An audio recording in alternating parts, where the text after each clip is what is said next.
Take a short drive north of downtown San Antonio, not too far from the Alamo, and you'll land at the city's hottest gathering spot, the historic Pearl Brewery, a mecca for food fanatics. Perhaps the most dramatic dining destination at Pearl is right here at Southerleigh. One step inside and it's clear, Southerleigh makes a statement.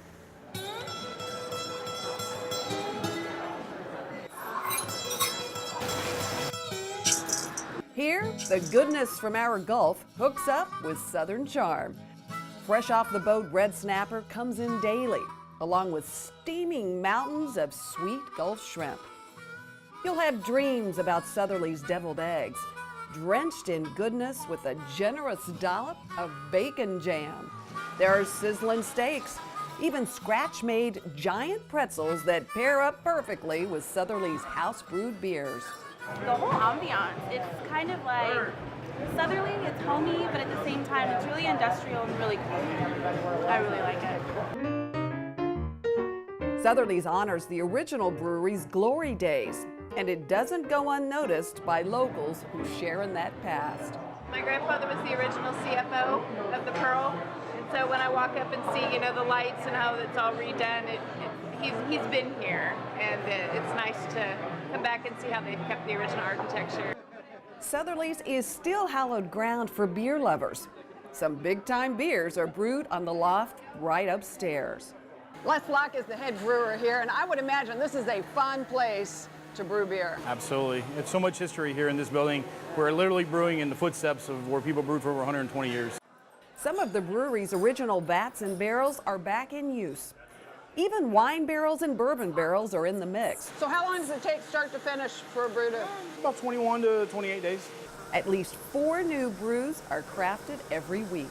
You also kind of have an adventurous streak, don't you? I do. We like to employ a lot of food in our beers, so herbs and vegetables and fruits, of course, that are seasonal that we actually play off what the kitchen is doing. Shrimp boil, ribeye, sirloin.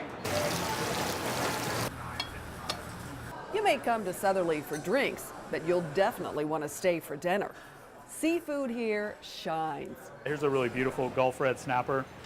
So this guy is really, really fresh, and we'll use the entire thing. We do a dish with the fillet, and then we remove the throats, and we use all the throats so we can get our hands on. Those throats don't go to waste. In fact, they're a very popular dish here. Chef Balfour's granddad introduced him to the longtime Southern favorite. As a little kid, I don't want to try anything that's a throat, but you learn to eat them. It's one of the things that you do, and really, really cool. They're very delicious. Yes. Not only are they dramatic to look at when it comes to the table, but they taste amazing. And so does the cracker-crusted Gulf snapper fillet topped with lump crab meat. This is very much stuff that I grew up eating. Some say the best seat in the house is right here, kitchen side, where you can watch all the action. Okay, so one of the cool things, the shrimp boil, obviously very popular. Yeah, it's one of our most popular dishes. So we wanted to do it right here on the bar, right in front of all the guests so they'd be able to see. So we just have a little bit of court bouillon here, or some stock with a little bit of spices and herbs in it. All the traditional good stuff here, potatoes, corn, lots of spice, and of course, plenty of Gulf shrimp. Oh, the smells are pretty amazing. A little bit of this. A little more lemon, spice, and butter, of course, and the shrimp boil is served. Y'all got the best seat in the house. Yes, we requested it. You'll have to visit Southerleigh's more than once to try all the tempting choices.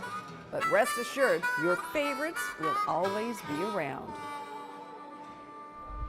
From the chef's kitchen, right to yours. Every week I like to show you a special dish from one of the restaurants we visit that you can make at home.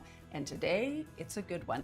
These are the deviled eggs from Southerleigh, but these aren't just any deviled eggs. These are topped with candied bacon.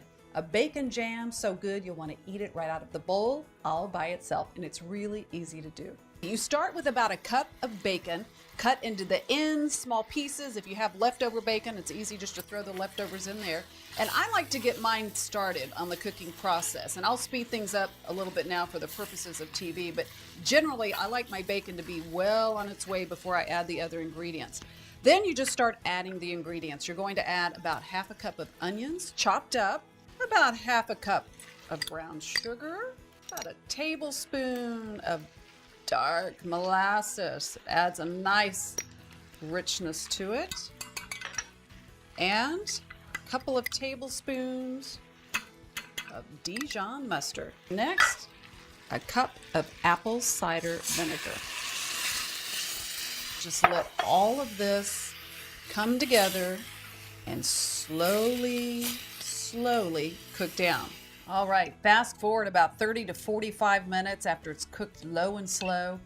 This is what you end up with. All right, on to the eggs. The deviled egg filling recipe is on my website at goodtaste.tv. The chef gave us the entire recipe. It's a really good one and has capers in it. So you can get the whole recipe online. So you pipe your filling, obviously, into your deviled eggs. Take a little bit of fresh herbs, smoky paprika, and then the candied bacon jam. And it's as easy as it looks. Just spoon all of this delicious bacon jam. A little goes a long way right on top of your eggs. If you want, you can add more herbs if you like to get chefy with it, and voila. Okay, you guys saw that the top fell off, right? Oh well, it still tastes fantastic. Cheers. These are so good. Coming up, I'll show you the wines, my wine finds of the week. But first, barbecue's so good, it's worth a wait. A long wait in line. It's really peppery and savory and delicious, and you kind of got to try a little of everything. We're saving you a place. Good Taste will be right back. Good Taste with Tanji is brought to you in part by H-E-B.